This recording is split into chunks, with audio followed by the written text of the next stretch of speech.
Here's what's coming up on today's show. Getting back to the basic point here, I don't think it's going to go away, and I don't think it's going to be reduced. So this is not a valid reason to collect early.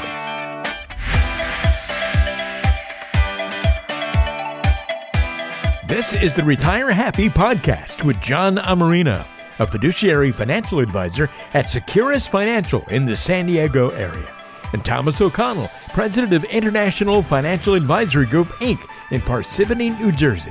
Together, they'll be keeping retirement happy from coast to coast. Welcome back to another episode of the Retire Happy podcast. I'm your host on the West Coast, John Amarino, and I am joined, as always, by my esteemed co-host on the East Coast, Mr. Tom O'Connell. Tommy, how you doing, bud? I'm great. How are you, John? Good. It's nice, good weather out here, and getting ready to head into November already. It's crazy. Nice. And I hear through the grapevine that your son has a new hitting instructor. Yep. 2 lessons with his name's Jacob Robson, and young kid, and Jake just loves the guy. He's just simplified we're doing the controversial Teacherman hitting, which is Aaron Judge's hitting coach. Every coach hates the swing, but it's literally what all the outstanding hitters do. Ohtani, Barry Bonds, Judge. So his hitting coach is actually in Southern California for the offseason. He played for the Detroit Tigers, Team Canada, in the World Baseball Classic, and super humble kid, and just has connected with Jake. So in 2 lessons, Jake is he's just smashing the ball. So tournament next weekend. All right. We'll look forward to seeing his plaque in Cooperstown soon. Yeah, it'd be nice. Hey, we'll be in Cooperstown this summer. So, and speaking of Cooperstown, our guest, his home office is not too far away in Binghamton, New York. Very nice. Well, let's talk about our guests. And what we are talking about today is the important world of Social Security. And our guest, Mr. Bill Rainaldi, he's a CFP, is a senior financial services consultant for Security Mutual Life Insurance Company, and is the leading U.S. authority on Social Security and its impact on retirement planning. So right there, folks, we like to bring the best on the show, and that's what we're doing today. And we are talking about a benefit that is, I believe Tom Hegna says that most people spend more time planning their summer vacations than claiming Social Security. Right, Tommy? Yeah, this is one of the biggest areas that people make, I would say, pretty dramatic mistakes in their planning process, not understanding what really goes on with it. And that's why I thought, following up on our Medicare podcast that we did last month, I think this is a great add-on and very important for people to understand.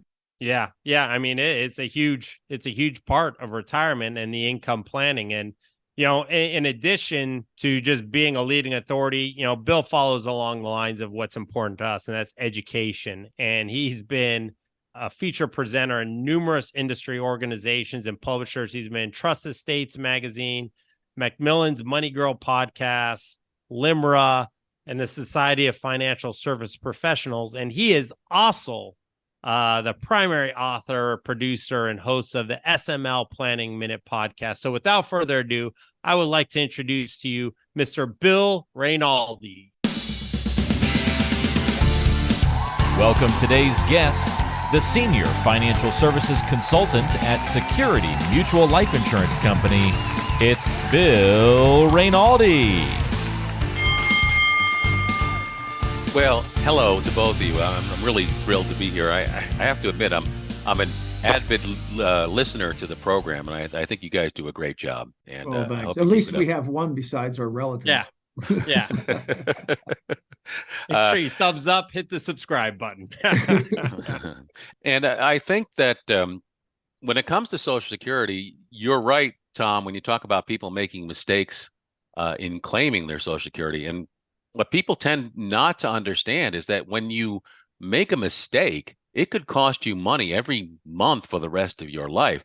Right. So it's an absolutely critical decision that you have to get right. And unfortunately, too many people try to do it on their own, or they try to ask the guy at the Social Security office who doesn't know about your background, who doesn't know where your other savings are, what your family situation is, and so on. So as a result of that, I see so many people who make tremendous mistakes in Social Security and probably don't even realize it until much later on. Now, Bill, I think, and I've read, and Tommy, you could tell me if you've seen a different number. 81% of people claim it to their detriment, meaning they claim the wrong benefits for their situation.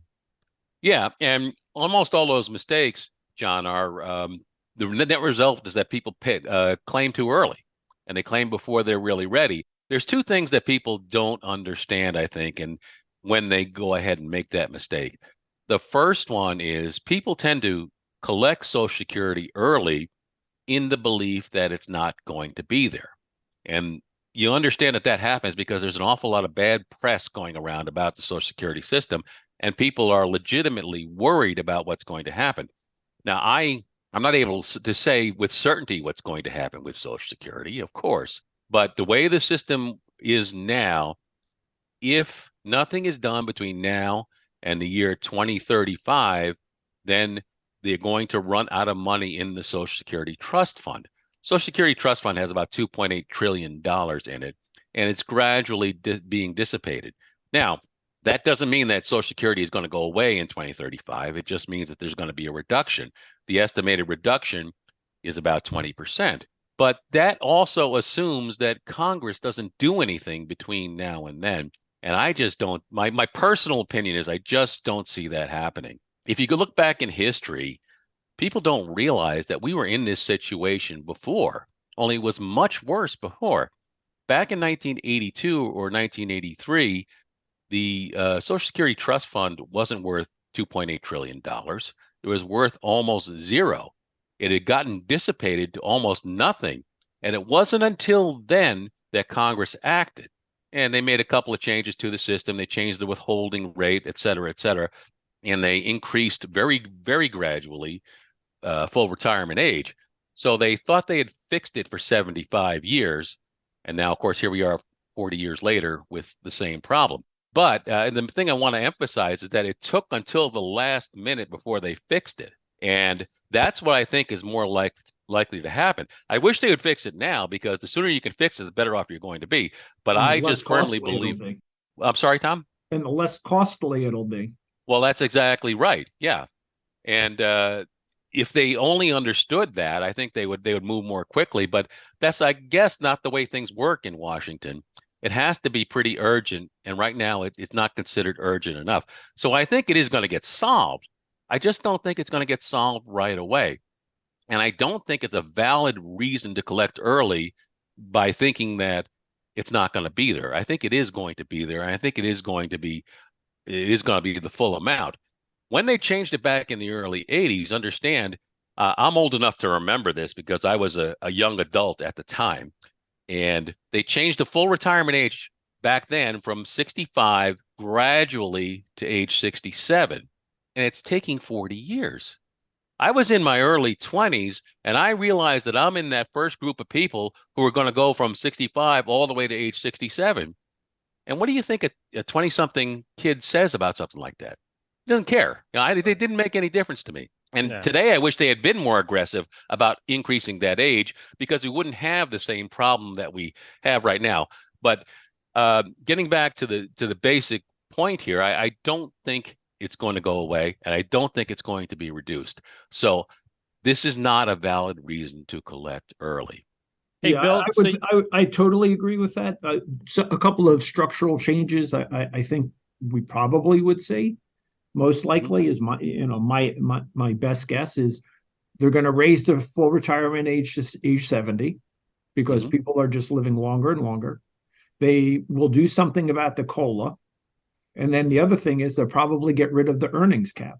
And then this way, all of your income above was at 120 or 30,000 in that neighborhood, they're going to put a Social Security tax on all of your earnings as opposed to capping it. Yeah. So in other words, there's two schools of thought there, Tom, and I think you summarized both of them. In other words, you give a little bit to each side. Some people want to raise the age, and some people want to raise the tax. And if you do both of those things, that should make the program solid for a long time. Now, chances are, if they did that, I would think they'd phase it in. They wouldn't just do it overnight. Right. But I think that's a great solution. So you and I should get together and we go down to Washington and we can get this thing solved in a day. Oh, I don't want my feet stuck in that swamp. Now, hey, Bill, so you had mentioned, they raised the full retirement age and, they could do that again. If they were to raise the full retirement age even further, do you think that they will now increase the maximum delay age past 70 and even increase the minimum age from 62 up to 64, kind of make that sliding scale and raise all the ages? Well, it's very hard to predict what they're going to do, John. I would say that last time, that's not what they did. Last time, they kept the earliest age at age 62 and the latest age at 70, and they just messed with the full retirement age in between those two. I think they should do that just because people are living longer. Understand, when they started the program back in the 1930s, full retirement age was 65. People are living a whole lot longer now than they were back in the 1930s. So for that reason, I think that would be a good idea. The problem from a political standpoint with doing this is that when you do something like that, people who disagree will refer to it as a benefit cut. And technically it is a benefit cut, because if you wait till age 70 now, you're going to get 124% of your benefit. If you change it the way you described, then when you get to age 70, you're only going to get 100% of your benefit. So no matter what age you retire, you're going to get less. So in that sense, that's the political argument that has to be ironed out with that. But my preference would be to do something like that. Now, Tommy's, he's in the RICP program. I've got my RMA designation. So we both focus on retirement planning, sought out the education for it. And an interesting point that you were talking about as to why people claim Social Security is during my studies, they actually brought up a psychological approach. And I wanted to talk to you about this, about how people will also claim Social Security because they want they want that familiar feeling of the paycheck that they had in their working years. And now they're in that foreign, now I got to spend down from my savings. And I've actually seen this in my office. People are like, I want that paycheck and I'm willing to forego benefits just for that peace of mind. Can you speak to your knowledge on that? Well, I would say that's why we have people like you and Tom out there. And that's the biggest challenge you're going to face, is getting them from point A to point B. And you have to be creative. Maybe a bridge annuity or something like that would work under those circumstances, just to get that money so that they can wait, if they can afford to, until age 70 to start collecting. And then in the long run, they'll be better off. But that is definitely the biggest challenge we all face. Also, another possibility would be voluntary withdrawals, let's say from a rolled over IRA or something like that, to get you from one to the other. There are a lot of options. I think one of the things that people don't realize, everybody always talks about the crossover period, so on and so forth, right? But what people don't realize, when you're living into your 80s and 90s, you could literally be losing hundreds of thousands of dollars of income by making that age 62 choice. And then there's a couple other things that go with it, which we're going to get into in just a couple minutes. One is survivor benefits, which people do not realize what that means to them, right? And then the earnings test, where people can be or will be penalized if they take it early and then make too much money while they're still working. Well, I think that's exactly right. To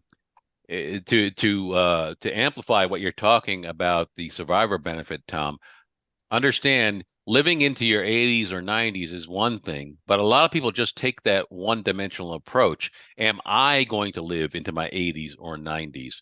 It's actually a two-dimensional approach, because you got to look at, if you're a married couple, is one of us going to live into our 80s or 90s? And that changes the equation quite a bit. Basically, there's very few things in Social Security that are simple. One thing that is simple in Social Security is the survivor benefit, assuming you get past a certain age. Let's say both spouses make it past age 70. then the survivor benefit in Social Security is simply the higher of the two. So if I'm collecting, let's say, $2,000 a month, and my wife is collecting $1,000 a month, if something happens to me, then she steps up to that $2,000 a month. So that's a very important consideration that people miss. So, I mean, I had this conversation with someone a couple of months ago, a guy who was in his early 60s who wanted to collect early because he didn't think he was going to live that long. And he had some health issues and so on and so on. So he had an incentive to start early. But when we had a discussion, we came to realize that his wife was 10 years younger than he was. Women outlive men by an average of about 3 years anyway. And she was in excellent health. And in addition to that, her Social Security benefit, her personal Social Security benefit, was much lower than his. So under those circumstances, yeah, maybe you can collect 60 at age 62 if that's what you want to do, but just understand that your surviving spouse is going to get stuck with whatever you do. So if you if you collect at age 62, she might outlive you by 20 years. She's going to be stuck with that lower benefit. See, that's the thing that a lot of people don't even think about when they decide when to collect Social Security. And as a result, they end up collecting too early. Some people don't even realize that they're going to lose one of the benefits. There are people that are out there that are under the impression that no matter what happens, they're always going to get two benefits. Yeah, in fact, there was a survey done by Mass Mutual a couple months ago where they asked that specific question, and I was stunned by the number of people who got that question wrong. They think that the two benefits would continue for life. No, only the higher of the two, assuming you're past a certain age, will continue for the life of the second spouse. And that's another place where guys like you really have a planning opportunity and can really work with people to try to figure out what the best option is to plan for something like that. Perhaps a life insurance policy would fit in nicely there to try and replace that income that is lost. Music to my ears. And I mean, the big thing too is I think, especially working with a financial professional or more importantly, a retirement professional, because not all financial professionals know how to maximize Social Security, but you really got to take in, I think, from Tommy and I's perspective, we're looking at things from a 360 degree angle. Most of our clients are looking at it from a tunnel vision angle. And like you said, Bill, we've helped clients that are in their 60s, help them coordinate widow benefits in line with their survivor benefits to maximize that income. And then we've also helped them when, the clients have been beyond 70 to understand, hey, now that we delayed, now we're getting a huge benefit. But one thing I'd like to discuss on this topic is what are some of the red flags you've seen in planning? I mean, from things you've heard from advisors, because I've had, we always collaborate with our clients and we get feedback. And if they don't, if they have an opinion on something, we always ask why. And I was talking with one client and she's like, well, my sister's financial advisors told her to claim early as soon as possible. And I said, why? And she goes, well, that way he can keep the money invested and grow it. And, my pushback there was like, so we're going to replace an 8% rolled up guarantee on the income for a hope and prayer on the investment returns. And we have to remember that Social Security is expensive money because it's an income stream. And when we're able to show the benefit of the whole circumstances, that's when we're able to understand the importance of our plan. So can you kind of tell us some red flags that you've kind of seen in talking with advisors or just presenting at conferences? Well, let me just follow up on what you're talking about, John, because I can think of one circumstance where what that individual suggested might make sense. And it's the following situation. Like the situation I talked about before, let's say my wife's benefit is significantly lower than my own. And let's say we're about the same age. If I personally wait till age 70 to start collecting my own benefit, under those circumstances, it may very well be okay for my wife to collect as early as possible, because that's not the big driver. The big driver is that bigger income that would come from me and eventually become the survivor benefit. So under those circumstances, maybe someone might want to collect earlier. Another place where someone might want to collect earlier, and I see this more and more these days, is where an older couple has young children. And because there's a children's benefit that's available to the child until they reach age 18 or 19 if they're still in high school. Under those circumstances, if you wait, you might lose that children's benefit just because they age out of the program. So there are some circumstances where that idea works. More often than not, it doesn't, though. And I think one of the red flags that comes up is something we talked about very briefly before, which is the earnings test. A lot of people have this inclination to just go ahead and collect early as possible, which is age 62, age 60 if it's a survivor benefit, but age 62 for most people, not understanding how the earnings test works.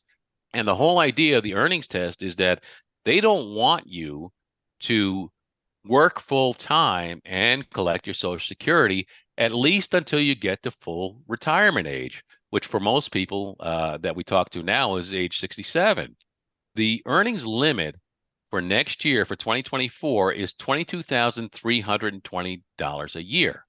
That's not a whole lot of money, but basically what that amounts to is that if you earn more than that amount, then they're going to reduce your Social Security benefit. And they're going to reduce it by $1 for every $2 over the limit.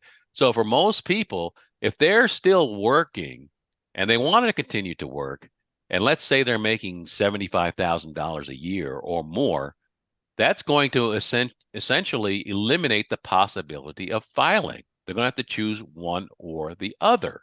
They're either going to have to continue working, or if they don't continue working, then they can collect Social Security, but they can't do both. It's just not going to work.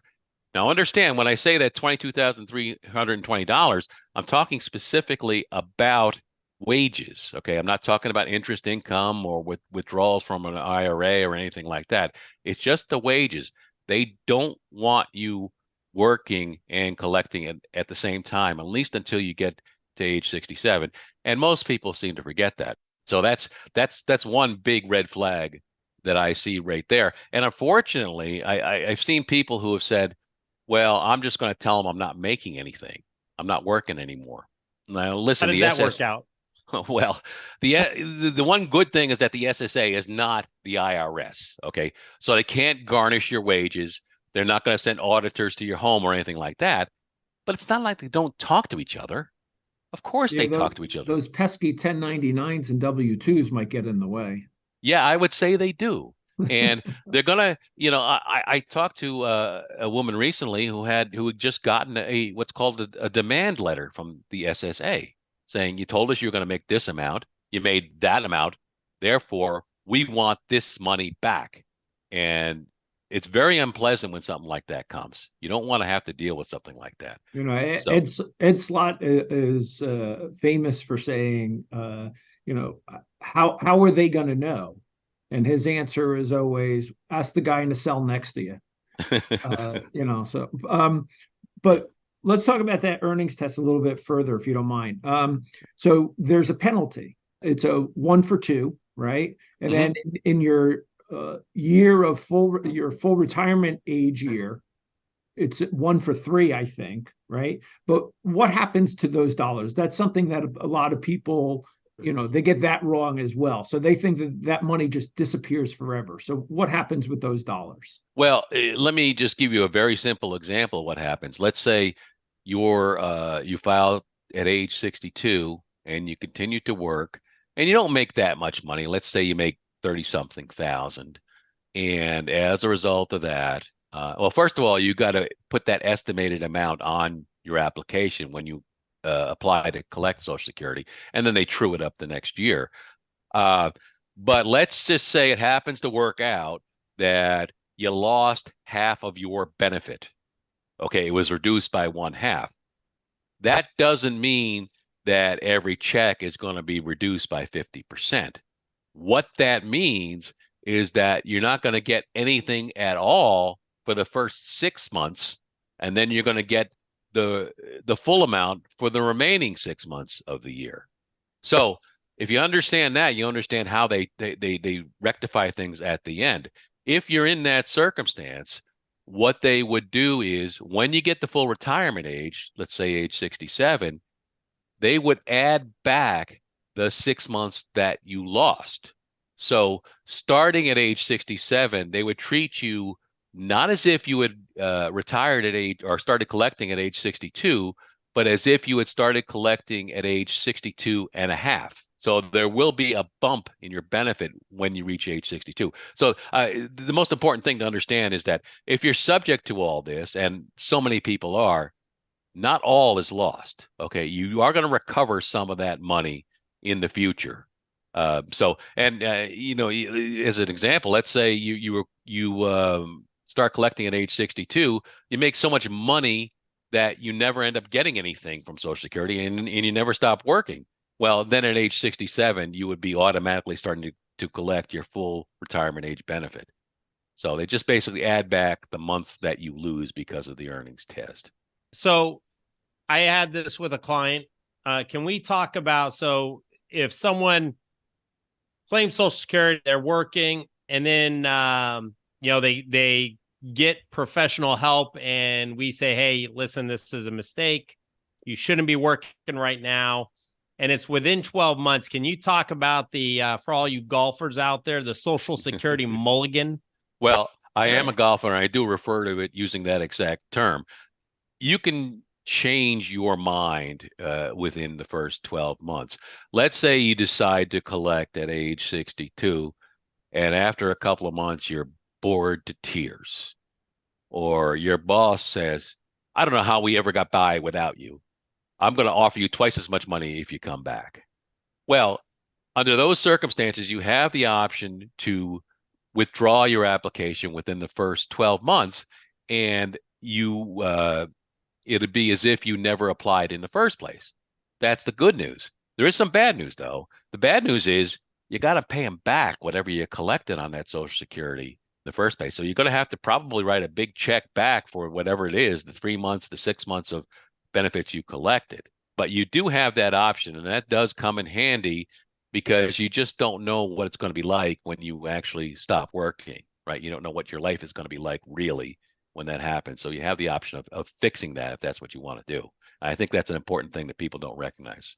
And if you do that, then your Social Security, it's basically like it was never claimed, and you go back onto the delaying credits, correct? That's correct. And I would also add, I don't know how much we've talked about the cost of living adjustments. Understand that the cost of living adjustments are going to apply either way. For 2024, it's 3.2%. You don't have to collect that year to get that COLA. The COLA is going to be there regardless of whether you collect or not. And that's an important consideration. Same thing applies if you pay the money back. The COLA is still going to be there. So. Right. If you're 60 today and we're doing a plan and you get your Social Security statement and it says your age 67 full retirement benefit is $3,000, right? 7 years later, it's not $3,000. It's the 3,000 plus whatever the COLA increases are going to be, and or if you continue working and you're upping your Social Security, benefit by the tax that they're collecting from you. Right. So. Yeah. And I would just add to that they don't know whether you're going to continue to work or not. But the assumption is when you see that age 67 number, they're assuming that you're going to continue to work and make whatever you're making now until then. So you don't have to retire and collect at the same time. You could retire from your job at age 62 and not collect until age 67. If you did that, your benefit would probably be a little less than what it shows on that statement. So, and I would just add, Tom, for those people who haven't done it, anybody who has the opportunity ought to go to ssa.gov and take a good look at that statement. There's a lot of good information on there. One of the key factors that I like to look at nowadays is they'll show you exactly how much money you've put into the system since you started working. And that's a significant amount of money. Starting in 2024, they index the amount that the withholding goes up to. It's going up to $168,600. And for the first time ever in recorded history, if you make the maximum amount as a worker, you're going to be paying over $10,000 out of your salary goes directly to Social Security for the first time. And if you're self-employed, it's not 10,000, it's $20,000. Right. So that's a very significant amount of money. So I think there's a lot of good information you can get by just looking at that Social Security statement. Yeah, and I think it's important, especially for the self-employed, right? People who own their own business, the entrepreneurs, to make sure to check that, because mistakes are made, and you're not paid on, for most people that own their own business, they're not paid on a regular paycheck system like an employee of a corporation is, right? So Right. a lot of times they're not getting their income, maybe, or the vast majority of their income, till the end of the year when they see what their profits, if any, are. And so, believe it or not, I know it sounds crazy, but the government makes mistakes sometimes. So there are a lot of people out there whose statements are going to be wrong, and you need to check that sooner rather than later. You don't want to be waiting till age 67 to see 10 years of your income was wrong, and then you have to go back and prove to the government that they were wrong. Yeah. Oh, that's 100% true. And I would say that with professional help, I think a self-employed individual might be able to structure things a little bit differently. And they probably have a little bit more flexibility when it comes to that Social Security benefit than some other people might. So there is some hope if you get the proper help. And that's where people like you come in. I think you can really make a difference to make sure you get as much as you can out of the system, as much as you're entitled to out of the system. So, and make sure you go to ssa.gov, not .org, not .com, not .net, all these other fake interweb link sites, whatever they're called, that are out there. It's .gov. yeah, and they actually have some pretty good publications too. In addition to getting your own statement, if you're, let's say you're a state government employee who's never paid Social Security, you can look at their pamphlet there and see how that works as well. So there's a lot of good stuff on that SSA.gov. They do a much better job, I think, than IRS.gov does. So, Hey, now, Bill, talking about logging on to SSA.gov and just the Social Security Administration in general. When I was a member of the National Social Security Advisors Association, which is, headed by one of them, is, I believe Jim Blair, former, Social Security head of regional for 30 years, they really emphasize on the fact of not depending on the advice of the Social Security office. As a matter of fact, they said, and I don't know if, times have changed, but they said that they actually recommend no advice be given by their employees. Can you talk about getting advice from the SSA officials directly? Well, yeah, I my understanding is that they're really not supposed to give any advice at all, but that's not what happens. People start asking questions and they try their best to help, but it doesn't always work out so well. And as I said before, they don't know anything about your circumstances, your personal circumstances. They don't know how much money you have saved. They don't know how old your spouse is, let's say.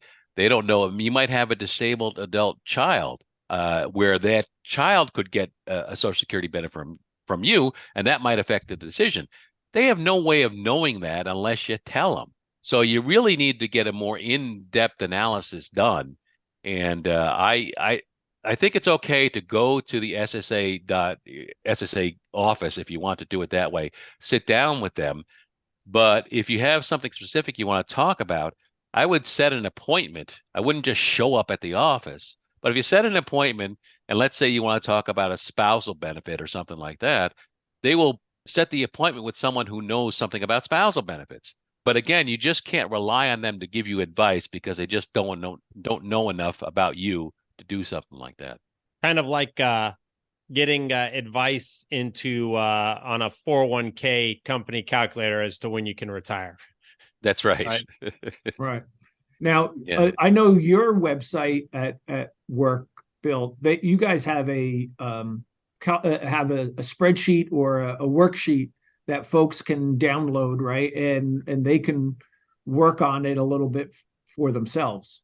Well, that's for professional advisors only, Okay. actually. So, Okay. but it is available for an advisor from Security Mutual to provide Social Security analysis to try to figure out what the best combination is. And you see, that's where it gets tricky. Anybody can try to figure out what the best strategy might be for an individual based upon your life expectancy. But when you add that spouse in there, or maybe a divorced ex-spouse, which also counts, that's where it takes a little bit more analysis to try to figure out what the right number is. So that's where you really need help. But we do provide that tool to our agents. Yes. Okay. And a lot of sophisticated retirement income software, that Tommy and I both use, take into account all that situation where we're able to really dial down. What if the one spouse dies early? What if you're divorced? What if you, do have young children or special needs? So again, working with the proper financial advisor that specializes in retirement planning, because as we were talking before the show, this is one of the largest income streams, if not, I think over 50% of people are depending on Social Security for over half of their total lifetime income stream these days. I mean, that's a huge benefit. Yeah. Oh, absolutely. And as I said, it's not just lower income people who have something to look for there. Higher income people as well. From what I've seen in my experience, they really want to make sure they're getting out whatever they have earned from Social Security. So even if you don't need Social Security to get your next meal, it's still something that everybody has an interest in, from what I've seen. What's the highest monthly earning right now? Like $4,200 a month or something like that. It's something like that. Let me just take a quick So look let's here. pretend it's 40 or 4,000 a month, right? So that's $48,000. So husband and wife, if you're both maxing out, that's $96,000 a year. That's, not something to be sneezing at. That's way more than the median income in the United States. So you are talking about, over, let's say, a 20-year period, nearly $2 million between the two of you. Well, hang on, Tom, because the actual maximum amount is 3,800. 3,800. Okay. 3,800 in 2024. But like I said, there could be children's benefits and whatnot that add on to that. Right. So it could end up being more than that for a couple in their home. So what did I say, 4,000 a month? So what I'm off by a couple, $2,000 or $2,400. So still, I mean, you're still talking about over $1.5 million over 20 years between a husband and wife. So that's more money than some people make in a whole lifetime. To even emphasize your point of that huge dollar amount, not only is that a big dollar amount, but that is a predictable and sustainable income stream, no matter what the markets are doing. Right. Yeah. No, absolutely. I remember I used to work very closely with my dad, Frank, and he used to tell people, someday Social Security benefits are going to be over $100,000 a year.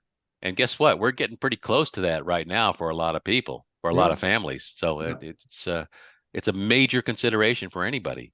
So, hey, Bill, one last thing as we're kind of getting towards the end of our show, and this may or may not be in your wheelhouse, but Tommy and I are always concerned about protecting people's wealth with identity theft. So are you aware of any Social Security scams or how Social Security will communicate with you if you reach out to them?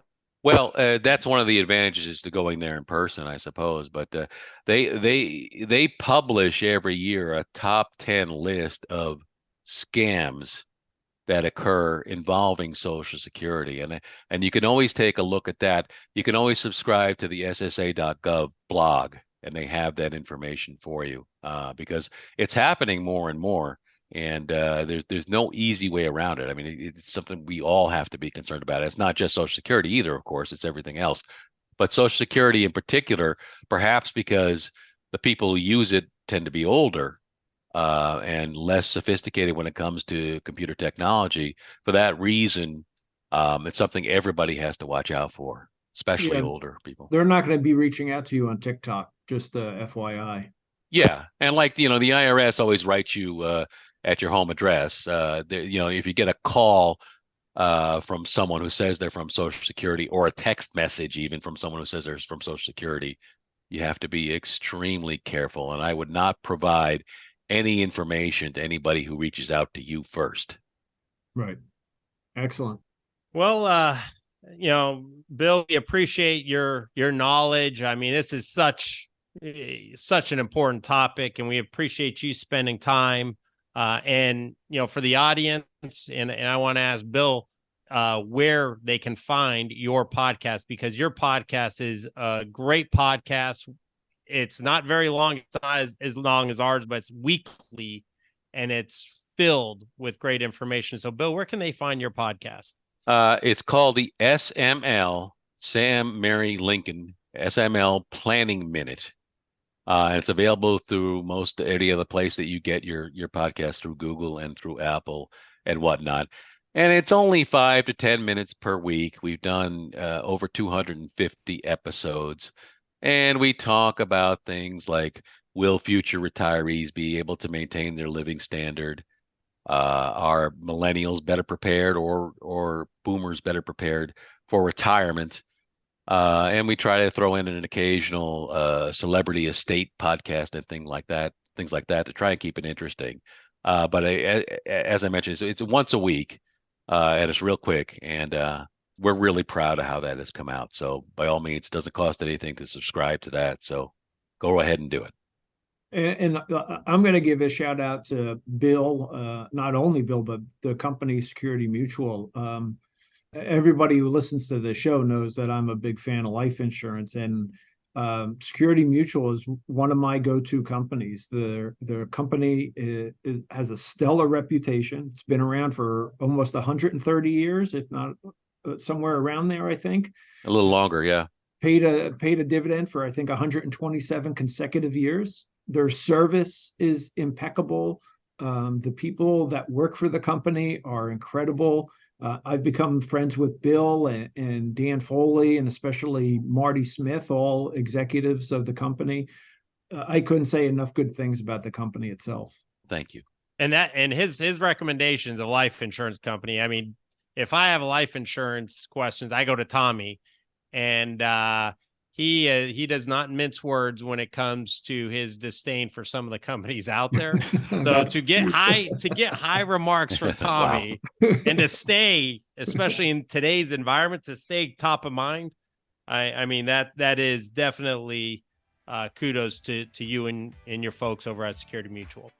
Thank you both. That's great to hear. All right. So let's wrap this bad boy up.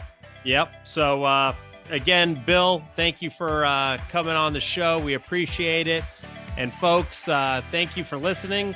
Remember, Social Security COLA, 3.2% for 2024. And until next time, Tommy, have a great day and retire happy. From coast to coast. Take care, folks. It's easy to get in touch with John and Thomas. If you're more on the West Coast, give John a call at 858-935-6210. That's 858-935-6210, or go online to GoSecurus.com. That's GoSecurus.com. If you're more of an East Coaster, then call Thomas, 973-394-0623. That's 973-394-0623, and online at internationalfinancial.com. That's internationalfinancial.com. And you can, of course, always just check the description or the show notes section of today's show for all that contact information. Don't forget to subscribe on your favorite podcasting apps, and we'll see you next time on the Retire Happy Podcast.